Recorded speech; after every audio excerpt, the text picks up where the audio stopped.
The judge, who forgot how to feel Benjamin Thorne, sat behind his massive oak desk at the Manhattan Supreme Court, his gray eyes scanning legal documents with mechanical precision.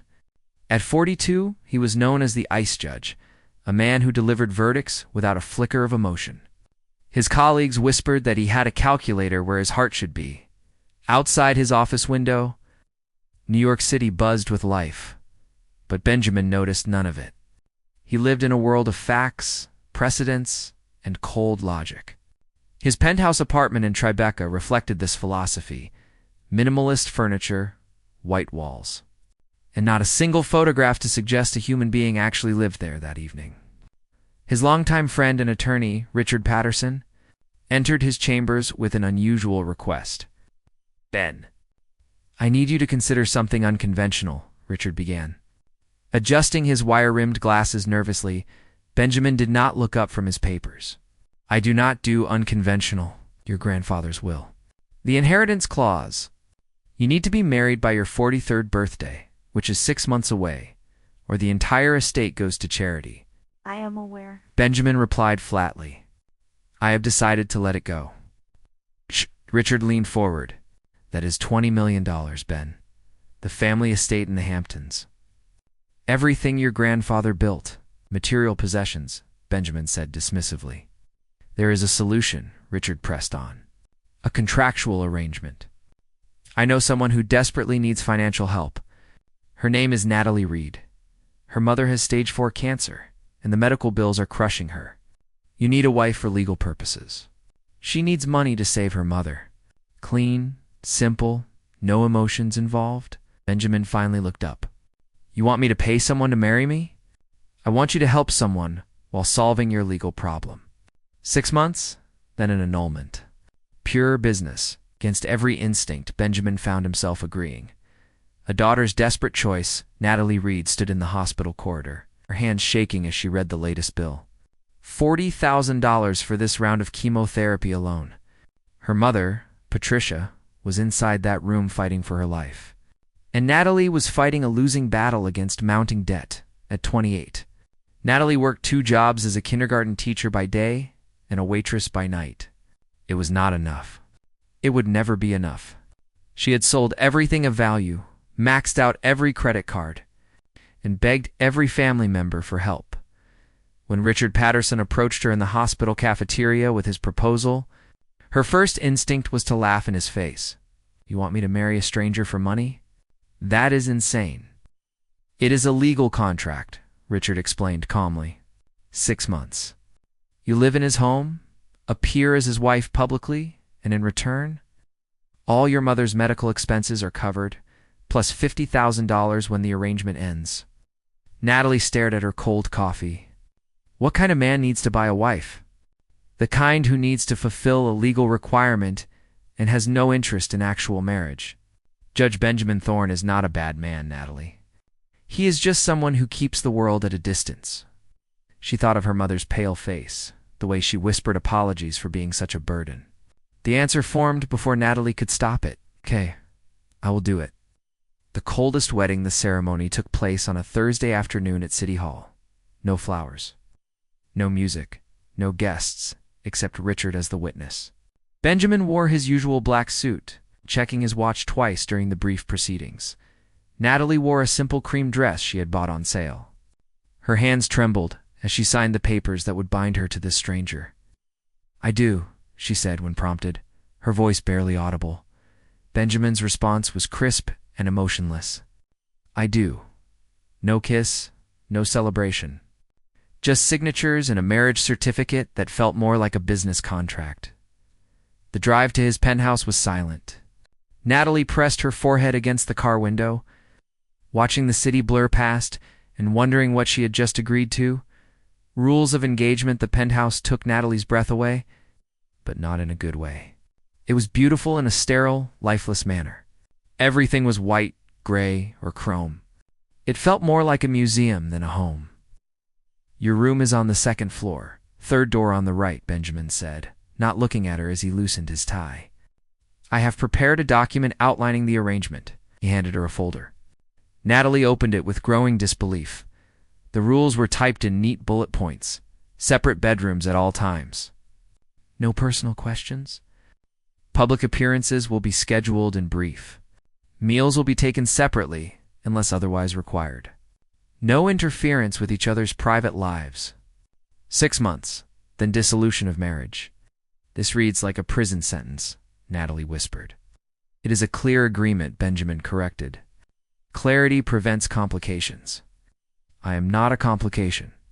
I am a person. For a fraction of a second, something flickered in his gray eyes. Then it was gone. Your room has everything you need. I leave for the courthouse at 7 each morning. Goodbye. He walked away, leaving Natalie standing alone in the enormous, empty living room. Finding cracks in the ice the first week was torture. Natalie tiptoed around the penthouse like a ghost, terrified to touch anything or make noise.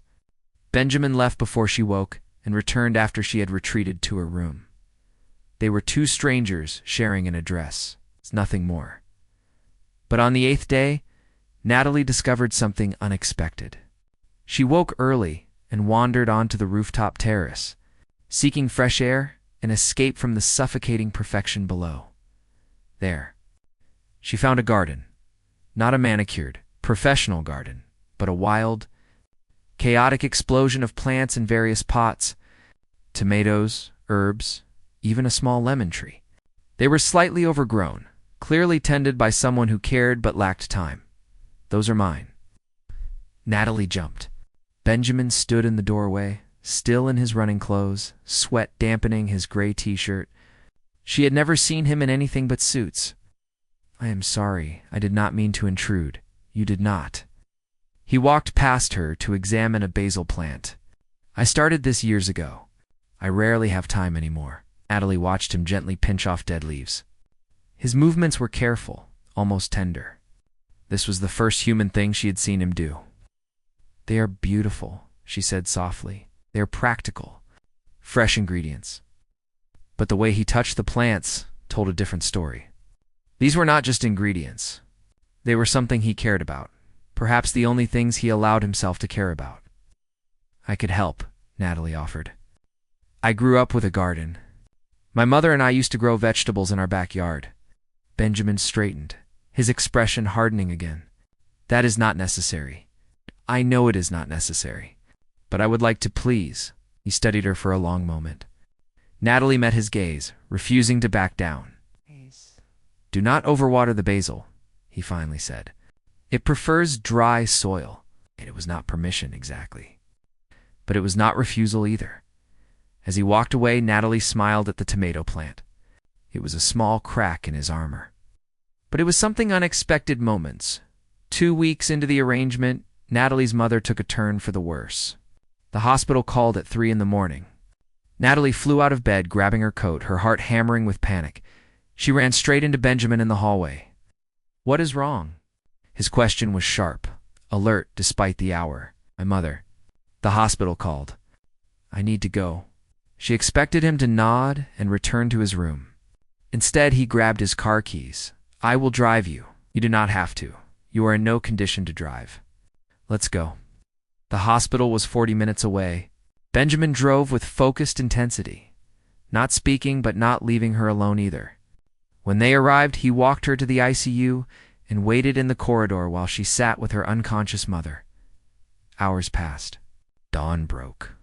Natalie emerged, exhausted and tear-stained, to find Benjamin still there with 2 cups of coffee. She is stable, Natalie whispered. They think she will pull through this crisis. Benjamin handed her the coffee. Drink. They sat in plastic chairs, surrounded by the beeps and whispers of hospital life. Natalie sipped her coffee, feeling the warmth spread through her cold hands. Thank you, she said quietly. For staying, you should not have to face this alone. It was the kindest thing he had ever said to her. Natalie looked at him, really looked at him, and saw something new.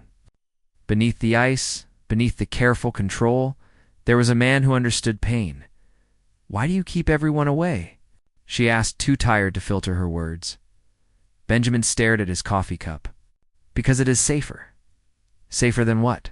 He did not answer. But the silence felt different this time. less like a wall and more like a door that might someday open.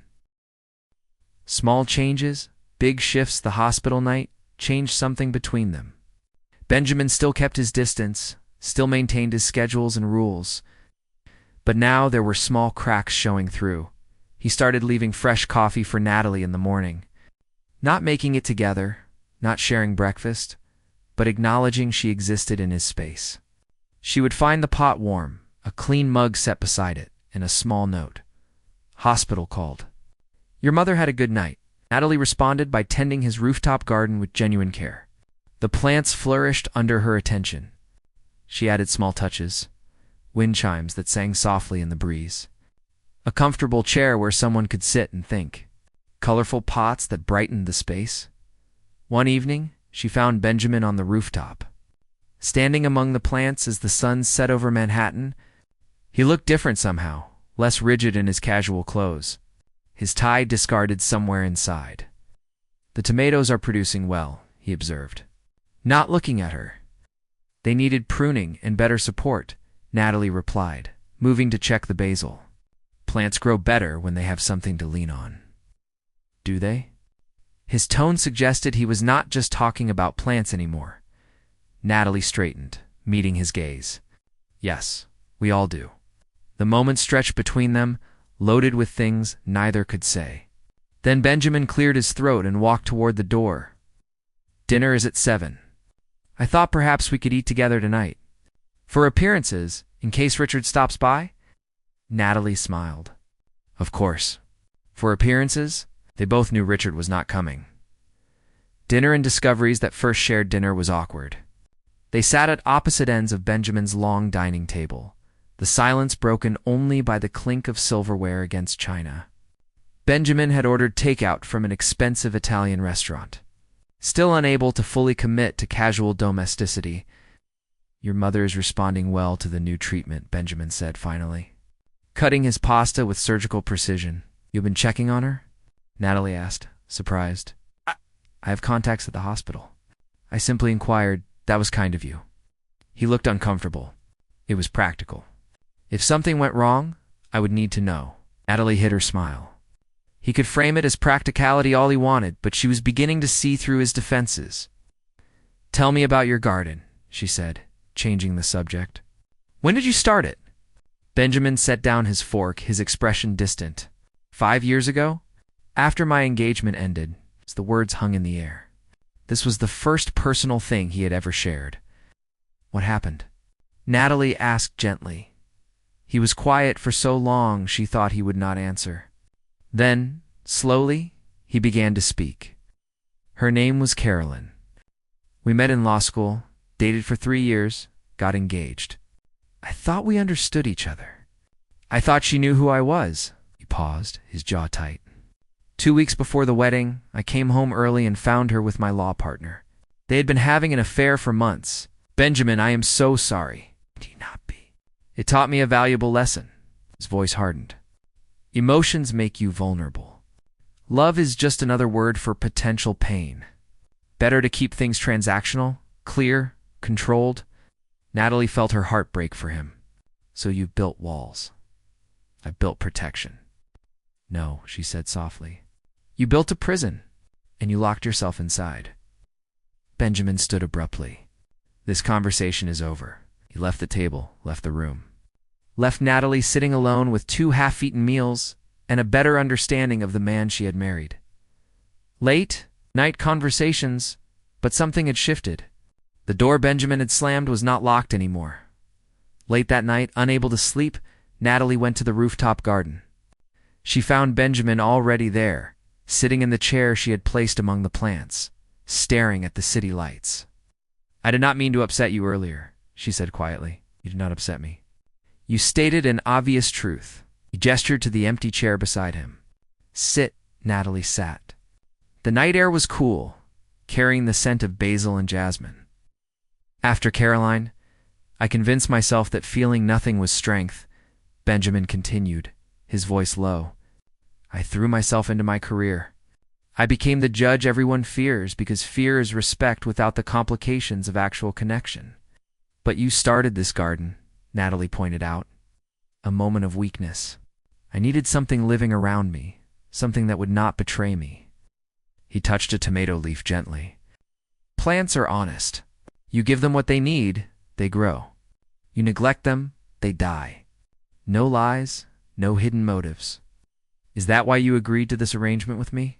Because you thought it would be simple and honest? Benjamin turned to look at her fully. In the dim light, his features were softer, more human. Yes, a clear transaction. No emotions, no complications, no pain. And is it working? Natalie asked. Are you feeling nothing? The silence that followed was answer enough. You scare me, Natalie, he finally admitted. You came into my carefully controlled world and started changing things. The coffee, the garden, the way you hum while you cook, the way you leave books everywhere with pages folded down. You are chaos. I am life, Natalie corrected gently. There is a difference, perhaps. Stood looking down at her. But life is dangerous when you have forgotten how to live it. He left her there under the stars, but Natalie felt hope blooming in her chest. He was fighting it, but he was feeling something. That was progress. The crisis 3 weeks later, everything came crashing down. Natalie was at the hospital visiting her mother when Richard appeared in the waiting room, his face grave. We need to talk. It is about Benjamin. Her heart stopped. What happened? Is he hurt? Not physically. But there is a problem with your arrangement. Richard handed her a folder. Someone has been investigating Benjamin. A journalist digging into his personal life, questioning the sudden marriage. If they prove it is a sham, he could face ethics violations, possibly lose his position on the bench. Natalie felt sick. What do we do? You need to appear more convincing as a couple. Public dates, social events together, genuine displays of affection. Richard paused. The problem is, Benjamin refuses. He says he will not put on a show, that he would rather face the consequences than pretend. That stubborn fool, Natalie whispered. There is more. The journalist found out about your mother's medical bills. They are planning to run a story suggesting corruption, that Benjamin used his position to arrange some kind of payment scheme. But that is not true. Truth does not matter if the story is compelling enough. Richard looked at her seriously. You could walk away now. Take what you have been paid and disappear. Let Benjamin handle this alone. Natalie stood, her decision instant and clear. Absolutely not. He helped my mother when no one else would. I am not abandoning him. Even if staying means real scrutiny. Cameras, interviews, invasions of privacy. Even then, Richard smiled slightly. He is lucky to have you, even if he does not realize it yet. Benjamin's breaking point. Natalie found Benjamin in his study that evening, surrounded by legal documents and case files, his normally perfect appearance disheveled. Richard told me everything, she said from the doorway. Then you know this arrangement has become complicated. He did not look up. I will pay you the full amount we agreed upon. You should leave before this situation affects you further. Natalie walked into the room and closed the door behind her. I am not leaving. Natalie, you do not understand. No, you do not understand. She moved to stand directly in front of his desk. I am not some employee you can dismiss. I am your wife. You are my wife on paper only. Am I? The question hung heavy, because it feels like more than that now, at least to me. Benjamin finally looked at her, his gray eyes filled with something that looked like fear. Do not do this. Do what? Tell the truth. You are terrified, Benjamin. Not of the investigation or the journalist, but of this. She gestured between them. Of us. There is no us, he said, but his voice lacked conviction. Liar, Natalie placed her hands on his desk, leaning forward. You feel something. I know you do. I see it in the way you leave coffee for me, the way you check on my mother, the way you look at me when you think I am not watching. Stop. Why? Because it is easier to push me away than admit you are capable of caring about someone. Benjamin stood abruptly, moving around the desk toward her. You want to know why I am pushing you away? Because everyone I have ever cared about has hurt me. My parents abandoned me with my grandfather. Caroline betrayed me. Even my grandfather manipulated me from beyond the grave with that ridiculous will clause. I am not them, Natalie said firmly. How can I believe that? How can I trust that this is real when it started as a transaction? Because some of the best things start in unexpected ways. She reached for his hand, and for once he did not pull away. Yes, we began as a contract. But people change, Benjamin. Feelings grow. Love is not something you can control or prevent with rules and walls. Love. His voice cracked on the word, yes, love. Natalie took a deep breath, laying her heart bare. I love you, Benjamin Thorne. I love your careful morning routine and your secret garden and the way you pretend not to care while doing everything to help. I love the man you are underneath all that ice. Benjamin stared at her, his carefully constructed walls visibly crumbling. I do not know how to do this. I do not know how to be what you need. You do not have to be anything except honest. Do you feel something for me? The silence stretched between them. Then, in a voice barely above a whisper, Benjamin answered, I feel everything for you, and it terrifies me.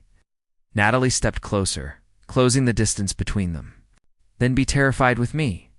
We will figure it out together. I could hurt you. I could fail. Or we could be happy. She touched his face gently. Life does not come with guarantees, Benjamin. But I would rather risk pain with you than feel nothing with anyone else. For a long moment, he just looked at her. Then slowly, carefully, Benjamin Thorne let himself do what he had sworn never to do again. He let himself hope. The truth shall set you free the next morning. Benjamin did something he had never done before. He called in sick to work. He found Natalie in the kitchen making breakfast, humming softly to herself as sunshine streamed through the windows. She had changed his sterile penthouse simply by being in it, adding warmth and color and life. Good morning, she said, smiling when she saw him. You are home late. Is everything okay? I need to tell you something. Benjamin sat at the kitchen counter, a place he usually avoided. My whole life, I have operated on logic and control. Emotions were weaknesses to be eliminated. But you have shown me that living without feeling is not strength. It is cowardice. Natalie set down her spatula, giving him her full attention. Last night you said you loved me, Benjamin continued, his voice unsteady. I did not respond properly. I was too afraid, too caught in old patterns. But I have been thinking all night, and I realized something. What is that? That I fell in love with you weeks ago. Maybe the first time I saw you cry. Maybe when you fixed my garden. Maybe the moment you refused to leave when things got difficult. He stood, moving closer to her. The exact moment does not matter. What matters is that I love you, Natalie Reed. Truly, completely, terrifyingly. Tears filled Natalie's eyes. Benjamin, I know I am difficult. I know I have years of emotional walls to dismantle. But if you are willing to be patient with me, I want to try. Not a contract marriage, but a real one. Natalie launched herself into his arms, and for the first time since they met, Benjamin held her without hesitation. He buried his face in her hair, feeling something unlock in his chest that had been frozen for years. I love you, he whispered against her temple. I love you, and I do not care who knows it. When they finally pulled apart, both were crying and laughing simultaneously. So what do we do about the investigation? Natalie asked. Benjamin smiled, and it transformed his entire face. We tell the truth. All of it. Going public, Benjamin arranged a press conference for that afternoon. Richard tried to talk him out of it, but Benjamin was resolute. No more hiding, he said firmly. No more pretending. The conference room at the courthouse was packed with journalists, colleagues, and curious onlookers. Benjamin stood at the podium with Natalie beside him, their hands clasped together. Thank you for coming, Benjamin began, his voice steady and clear. I am here to address the recent questions about my marriage and to tell you a story about how wrong can become right. He proceeded to lay out everything, the inheritance clause, the arrangement with Natalie, the contract they had signed, the practical reasons behind their marriage. The room erupted with shouted questions and camera flashes. Benjamin held up his hand for silence, I am not finished. Yes, our marriage began as a legal arrangement, but somewhere between the contract and now, something unexpected happened. I fell in love with my wife. He turned to look at Natalie, speaking to her rather than the crowd. This woman came into my cold, calculated world and taught me that life without feeling is not life at all. She showed me that walls built for protection can also be prisons. She loved me when I was unlovable, stayed when she could have left, and believed in me when I could not believe in myself. Natalie squeezed his hand, tears streaming down her face. Our marriage started as business, Benjamin continued, looking back at the cameras. But it has become the realest thing in my life. If that makes me unfit to serve on the bench, if my honesty here costs me my career, so be it. Some things are worth more than a position or reputation. Love is one of them. The room exploded with noise again, but Benjamin ignored it. He had said what he needed to say. Consequences and choices, the fallout was immediate and intense. Half the legal community applauded Benjamin's honesty and humanity. The other half called for his resignation. The ethics committee launched a formal review. Benjamin faced it all with a calmness that surprised everyone, especially himself.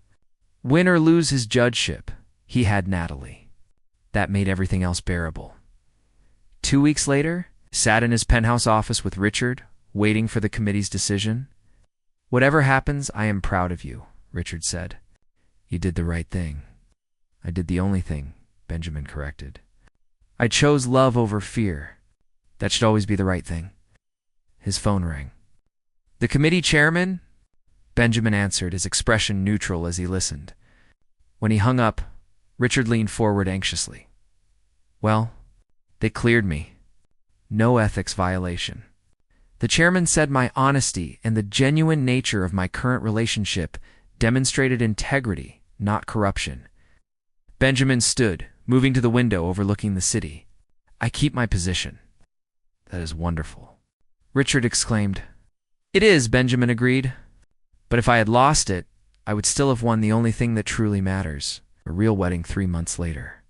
Natalie stood in a private garden venue in the Hamptons, wearing a real wedding dress this time. Surrounded by real flowers and real guests who loved them both, her mother sat in the front row, healthy and radiant after completing her treatment successfully. Benjamin had insisted on the best doctors and the best care. Patricia had responded beautifully. Benjamin waited at the altar, wearing a genuine smile that his friends said they had never seen before. Richard stood beside him as best man, grinning widely. As Natalie walked down the aisle, Benjamin felt his eyes fill with tears. This woman, this incredible woman, had saved him from a life of emptiness. She had taught him that being vulnerable was not weakness, but the ultimate courage. "Dearly beloved," the officiant began, but Benjamin was not listening. He was looking at Natalie, memorizing every detail of this moment. When the time came for vows, Benjamin spoke from his heart rather than prepared notes. "Natalie, 6 months ago, I made promises to you based on contracts and requirements. Today, I make different promises. I promise to always choose you, to fight my fears rather than my feelings, to build bridges instead of walls. I promise to water your garden and your dreams with equal care. I promise to love you not despite my broken places, but including them, because you taught me that cracks let the light in." Natalie was crying, smiling through her tears. "Benjamin, you came into my life when I needed help most. But you did more than solve a practical problem. You gave me a home, not just a house. You showed me that sometimes the people who seem coldest are actually protecting the warmest hearts. I promise to be your safe place, your garden where you can grow. Your reminder that love is always worth the risk." When they kissed, it felt nothing like their first awkward ceremony at City Hall. This kiss was full of promise and passion and hope for the future. The reception was joyous. Benjamin danced with Natalie under string lights, laughing freely, his walls completely demolished. Colleagues who had only known the ice judge stared in amazement at the warm, affectionate man he had become. "You look happy," Natalie whispered as they swayed together. "I am happy," Benjamin replied, kissing her forehead. "For the first time in years, I am genuinely, completely happy." she said, resting her head against his chest. Because this is just the beginning. Epilogue. 2 years later, the rooftop garden had expanded significantly. What started as a few pots of herbs now covered the entire terrace with raised beds, trellises, and even a small greenhouse. Benjamin spent his weekends here, often with his hands in the soil, completely at peace. Today, he was not alone. Natalie sat in a comfortable chair, cradling their 3-month-old daughter, Grace Patricia Thorne. "She has your eyes," Benjamin said, kneeling beside them to stroke his daughter's tiny hand. "She has your stubborn chin," Natalie countered with a smile. Benjamin laughed. That free, genuine laugh that still surprised people who knew him from before. Poor child. Natalie watched her husband return to his planting, his movements relaxed and unhurried. The transformation was remarkable.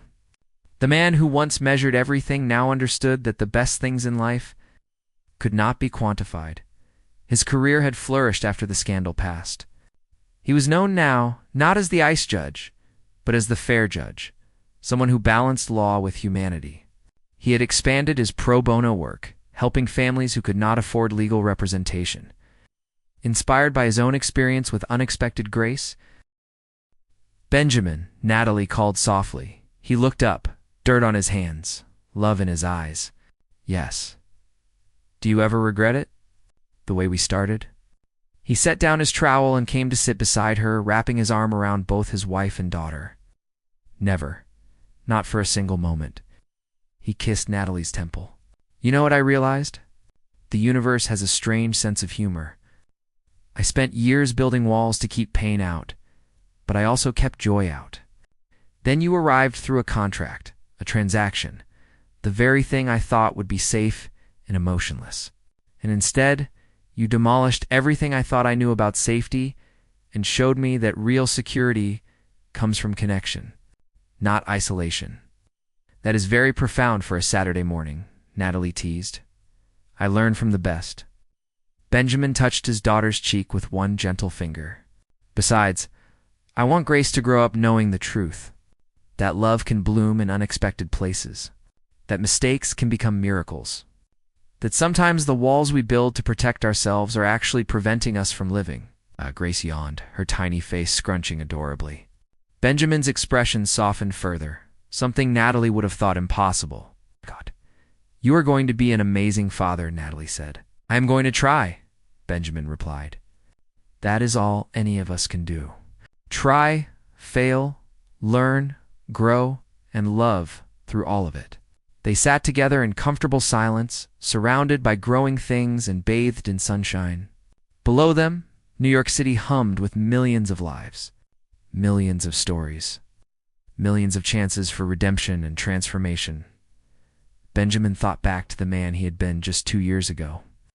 Cold and controlled and convinced he was better off alone. That man seemed like a stranger now. "What are you thinking about?" Natalie asked. "About how I promised myself I would never be vulnerable again," Benjamin said honestly. "How I thought strength meant feeling nothing. How completely wrong I was. And now I know that the bravest thing I ever did was let you in. Loving you, being loved by you, raising Grace together, this is what strength really looks like." He pulled Natalie closer. "You melted my walls, Natalie. You saved me from myself." "We saved each other," Natalie corrected, leaning into his embrace. "That is what love does." As the afternoon sun warmed the rooftop garden, Benjamin Thorne held his entire world in his arms. A wife who taught him to feel, a daughter who represented hope, and a future that stretched before them full of possibility. The ice judge had melted completely, and in his place was simply a man who loved deeply, lived fully, and understood that the greatest verdicts were not handed down in courtrooms, but in the quiet moments of everyday life.